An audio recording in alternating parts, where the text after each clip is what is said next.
Assalamu alaikum everyone. This is Uru Shakil, the facilitator, and this is a third part in which we are going to solve some MCQs regarding journal science, right?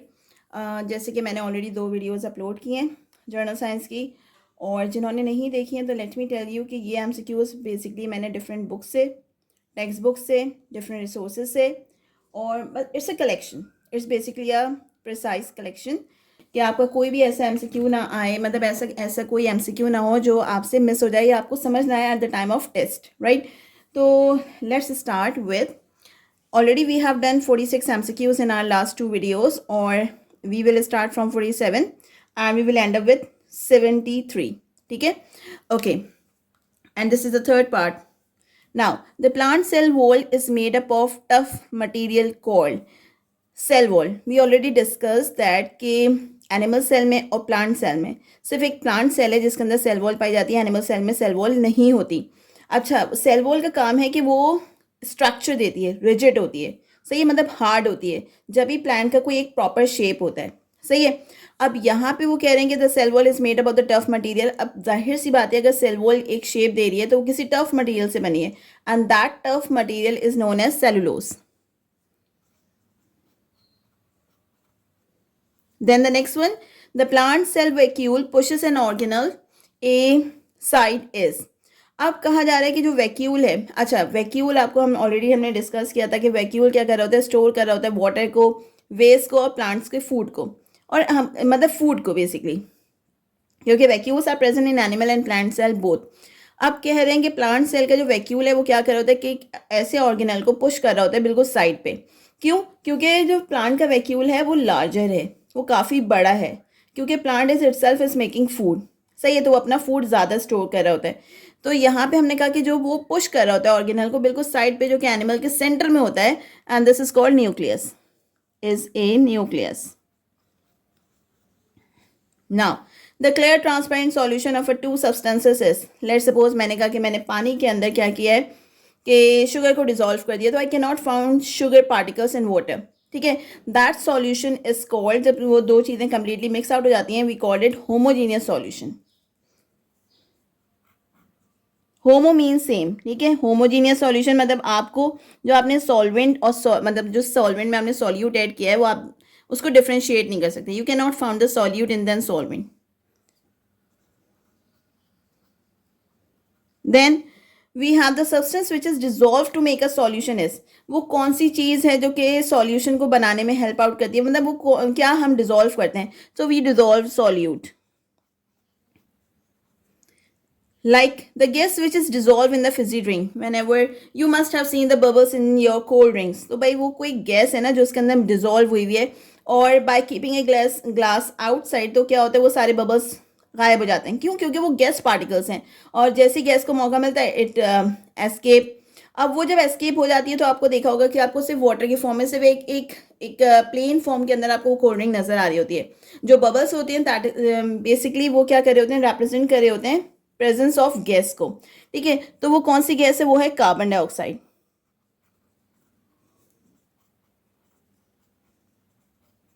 Then the non-flowering plants are. Our plants are basically divided into two categories. मतलब many categories, अगर हम शुरू से start करें तो भाई वो काफ़ी कैटेगरीज में डिवाइड कर रहे होते हैं, यूनिसेलुलर में, देन सेलुलर में, फिर वेस्कुलर बंडल्स में, नॉन वेस्कुलर बंडल्स में, तो ये बहुत सारी हमारे पास ब्रांचेस हैं उसकी. लेकिन अगर यहाँ पे हम जो बात करें नॉन फ्लावरिंग प्लांट की और फ्लावरिंग प्लांट्स की, तो यहाँ पे जो नॉन फ्लावरिंग प्लांट्स होते हैं इसका ये मतलब नहीं है कि they do not grow. Gymnosperm are the example of non flowering plants. अगर आपने पाइन का ट्री देखा हो, ठीक है, तो पाइन बहुत टॉल होता है, ठीक है, बट वो स्टिल नॉन फ्लावरिंग है, तो यहाँ पे क्या होएगा, जिम्नोस्पर्म.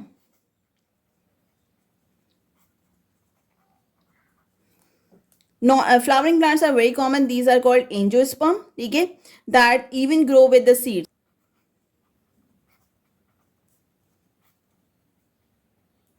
फिर हमारे पास आ रहा था आउटर मोस्ट प्लैनेट. अब फिलहाल जो हमारा आउटर मोस्ट प्लैनेट है वो हमारे पास नेपट्यून है, पहले प्लूटो था, अब फिलहाल हमारे पास क्या है, नेपट्यून. देन हम बात करते हैं आगे MCQ नंबर 55 की, the severe deficiency of vitamin D results in. अगर मेरी बॉडी के अंदर विटामिन डी की कमी हो जाए तो भाई वो कौन सा डिसीज है जो कि हमें पॉसिबल है कि हो जाए, तो भाई उसे हम कहते हैं रिकेट, ठीक है। अब रिकेट कौन सी कंडीशन होती है? रिकेट में बेसिकली होता क्या है कि बैंडिंग ऑफ लेग्स आप देख सकते हो। आपने बहुत सारे बच्चों को देखा होगा जो विटामिन डी की डेफिशिएंसी को ऑब्टेन करते हैं, तो उनकी जो लेग्स होती है ना कर्व शेप में आ जाती है, और सेकेंडली वो बहुत थिन होती हैं, ठीक है। यू फील लाइक उनके ऊपर मसल्स भी नहीं है, तो that condition is basically ricket and that is due to the absence and lackness of vitamin D. फिर हमारे पास आता है the percentage of water in milk is. अब मिल्क है, डेफिनेटली उसके अंदर वाटर की कंसिस्टेंसी है, तो 80% जो है वो बेसिकली क्या है, उसके अंदर वाटर है। The most abundant element in the earth crust is, सबसे ज़्यादा जो अर्थ क्रस्ट में एक एलिमेंट पाया जाता है हम उसे कहते हैं वो ऑक्सीजन है। अच्छा, every day living body breathes out, जो हम बेसिकली सांस ले रहे हैं, अब अनइंटेंशनली हम क्या कर रहे होते हैं, ब्रीदिंग कर रहे होते हैं, तो बेसिकली हम पर डे जो है वो जो गैस इन एंड आउट कर रहे हैं वो ऑलमोस्ट है 15 to 20,000 लीटर, 15 to 20,000 लीटर।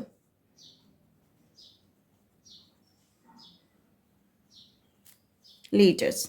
फिर हमारे पास आ रहा है ऐसा unit of pressure is, pressure का पी से ही यूनिट आता है and this is called pascal.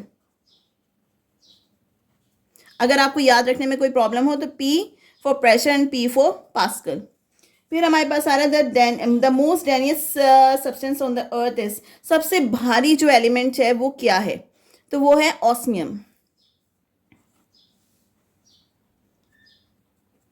फिर है the camera uses dash lens to form an image. अब हमारे आई के अंदर की बात कर लो या कैमरे के अंदर की बात कर लो, because I is just like an camera, तो हम जब दोनों की लेंसेज की बात करते हैं तो they both are having the convex lens in it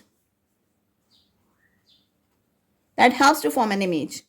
Then CNG, this is very simple. The CNG stand for compressible natural gas, ठीक है, compressible natural gas.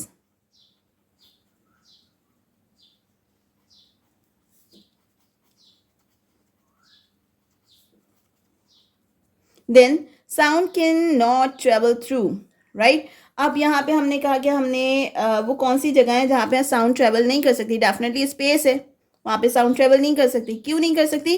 Because it does not have any medium, जहाँ पे कोई medium ना हो, ना solid हो, ना लिक्विड हो, ना गैस हो, कि वो क्या कर सके, सॉलिड की एनर्जी के पार्टिकल्स को लेके दूसरी जगह लेके जा सके, सही है, तो उस जगह को हम क्या कहते हैं, मीडियम लेस, ठीक है। But it does not have solid liquid and gas molecules, right.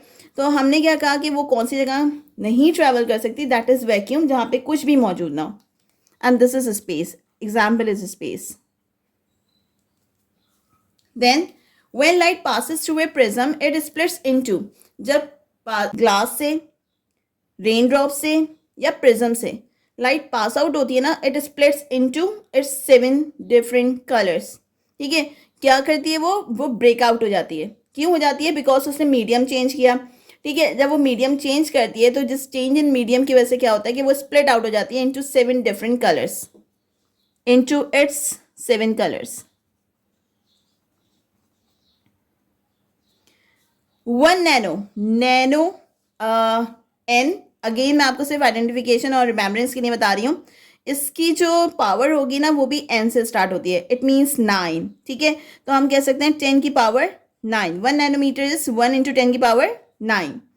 फिर हमारे पास आ रहा है instrument which is use to measure very high temperature is, वो कौन सा इंस्ट्रूमेंट है जो कि बहुत ज़्यादा हाई टेम्परेचर को भी मेजर कर सकते हैं, इट्स नॉट थर्मोमीटर, ठीक है। तो हम इसको क्या कहेंगे, we will call it pyrometer.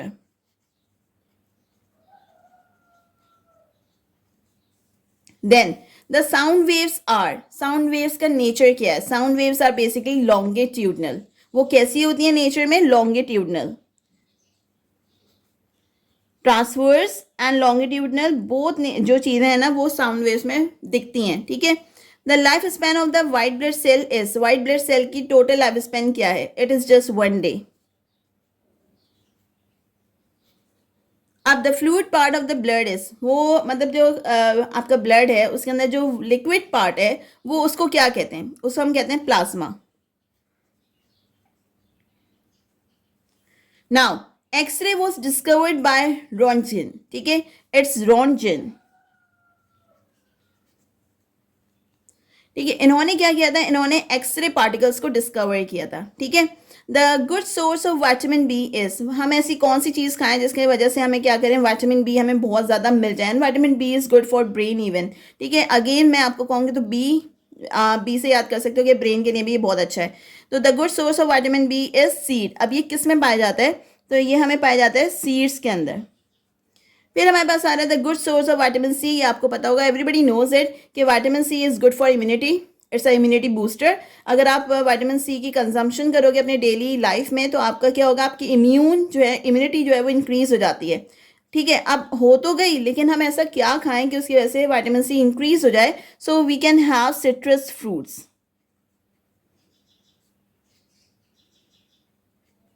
Then the good source of iodine is, iodine हमने आयोडीन सॉल्ट भी आता है हमारे पास। ठीक है, अब लैक ऑफ आयोडीन की वजह से भी हमारे पास गोइटर की बीमारी हो जाती है। अगर हम आयोडीन प्रॉपर ना लें तो इसकी वजह से भी एक बहुत ही वियर्ड सी बीमारी हो जाती है, दिस इज कॉल्ड गोइटर। जिसकी वजह से क्या होती है कि जो नेक होती है ना वो स्वेल कर जाती है। ठीक है, वो काफ़ी स्वेल कर जाती है। अब यहाँ है the good source of iodine is, तो हम ऐसा क्या खाएं कि हमारी बॉडी के अंदर जो है वो आयोडीन की कमी ना हो। तो we can have sea foods. ठीक है, अच्छा, these are the MCQs that we discussed in this video. These started from 47 and ends on 73. Definitely I'll be coming up with another video in which we will discuss further MCQs, even though I have prepared 1000 MCQs, ताकि कोई भी ऐसा सवाल ना आए कि आप at least journal science में तो हाई स्कोर करो, आप कहीं ना कहीं तो अपने आप को बैलेंस करो। तो जो सब्जेक्ट्स में आपके पास कमांड है आप उसको बहुत अच्छे से प्रिपेयर करो। ठीक है, तो I have a command in science. तो मैंने पहले साइंस को टच किया था कि मैं पहले साइंस की सारी वीडियोस बना दूँ, आपकी हेल्प आउट कर दूँ। Definitely we will move toward the every subject, ठीक है, टाइमली। और मेरे ख्याल से ऑलमोस्ट 10 वीडियोज़ में I will be covering all the MCQs that could come in the test, right? Because I am searching, still searching कि मुझे कोई ऐसा MCQ मिले जो मैंने कवर ना किया हो तो वो मैं ऐड कर दूँ। सही है, I have seen the past paper, I have seen other resources, I have seen books 6 to 12, right? तो ये सारे MCQs इसके अंदर आपको मिल जाएंगे। और टिल देन, अब अगर आपने पार्ट 1 पार्ट 2 नहीं देखा तो वो देखो, उसको रिवाइज करो। I be sharing the pictures of these notes, तो आप लोग इसको देख के भी रिवाइज करोगे, बट समझना भी इम्पॉर्टेंट है। ठीक है, तो just keep on preparing for your test. All the best. और this is all about this video. Thank you so much. अल्लाह हाफिज़।